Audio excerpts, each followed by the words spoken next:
नमस्कार, स्वागत है आपका। मेरा नाम है विपिन बेबाक।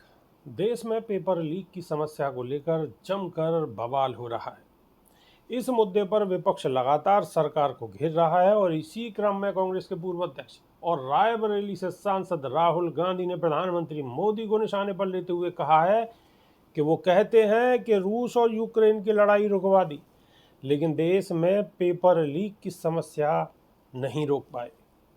दरअसल 20 जून को राहुल गांधी ने एक प्रेस कॉन्फ्रेंस की, जिसमें उन्होंने कहा कि पेपर लीक का एक ही कारण है और वो ये है कि बीजेपी ने संस्थानों पर कब्जा जमा रखा है।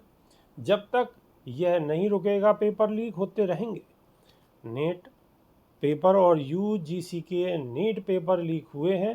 कहते हैं कि यूक्रेन और रूस की लड़ाई मोदी जी ने रुकवा दी और इसराइल और गाजा की लड़ाई भी बोलते हैं कि मोदी जी ने रोक दी थी, लेकिन वो देश में पेपर लीक की समस्या को नहीं रोक पाए।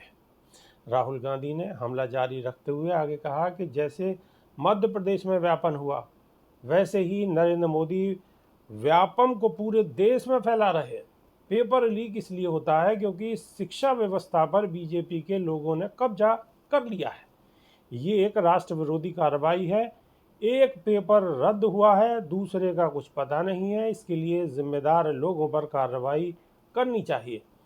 जो नियम एक पेपर में लागू हुआ, वही नियम दूसरे में भी लागू करना चाहिए। हम संसद में इस मुद्दे को उठाएंगे। अब लोग चुप नहीं रहने वाले हैं। सरकार पंगु है, एक पैर पर टिकी है।